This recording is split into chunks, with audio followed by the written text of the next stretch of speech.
গাজীপুরে পিকনিক বাসে বিদ্যুৎস্পৃষ্ট হয়ে নিহত ইসলামিক ইউনিভার্সিটি অফ টেকনোলজির ৩ শিক্ষার্থীর গ্রামের বাড়ি যেন শোকপুরী।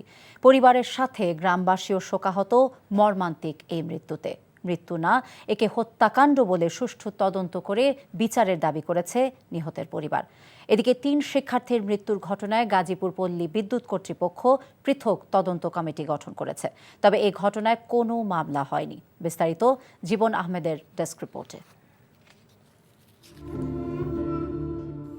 পৃথিবীর সবচেয়ে ভারী বস্তু হলো পিতার কাঁধে ছেলের লাশ। সেই লাশের খাটিয়া বহন করছেন হতভাগা বাবা। মেধাবী শিক্ষার্থী মোজাম্মেল হোসেন নাইমের গ্রামের বাড়ি ফেনী সদরের ফতেপুরে। তার করুণ মৃত্যুতে পরিবারের সাথে পুরো গ্রাম যেন শোকে কাতর। সর্বস্তরের ভালোবাসায় জানাজা শেষে পারিবারিক কবরস্থানে তাকে দাফন করা হয়। মৃত্যু না, একে হত্যাকাণ্ড বলছেন পরিবার। নাইম ইসলামিক ইউনিভার্সিটি অফ টেকনোলজির মেকানিক্যাল ইঞ্জিনিয়ারিং বিভাগের শিক্ষার্থী ছিলেন। গভর্নমেন্ট যে ইলেকট্রিসিটি ডিপার্টমেন্ট আছে, এরা এই জন্য দায়ী, যেহেতু যে ন্যাংটা তারগুলা এত ডিস্টেন্সে রাখছে ওরা, যে বাস দোতলা বাস কিভাবে টাচ করে ওরা। এদিকে আরেক শিক্ষার্থী মুস্তাকিম মাহিনের গ্রামের বাড়ি রংপুরে।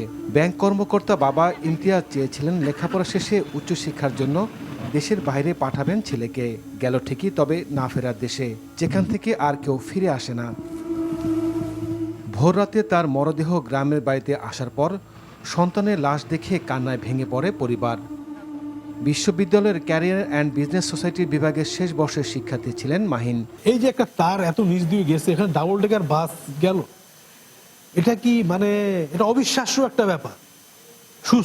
একটা সুস্থ লোক কখনো এগুলা ডিসিশন নিতে পারে না। আর জুবাইর রহমান সাকিবের লাশ তার গ্রামের বাড়ি রাজশাহীতে এলে কান্নায় ভেঙে পড়ে পরিবার। বন্ধুবান্ধব সহ এলাকার মানুষ জড়ো হয় তাকে এক নজর দেখতে। অবসরপ্রাপ্ত ব্যাংক কর্মকর্তা জাহাঙ্গীর আলম ও স্কুল শিক্ষিকা ফজিলাতুন নেসার দ্বিতীয় সন্তান Sakib. Industrial and production industry ডিপার্টমেন্টের শিক্ষার্থী ছিলেন সাকিব।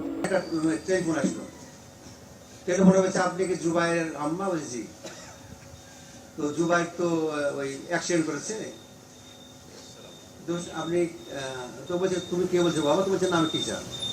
কি রকম অ্যাক্সিডেন্ট করেছে? তো আর বললো না, কেটে দিল। জীবন আহমেদ, এনটিভি নিউজ ডেস্ক।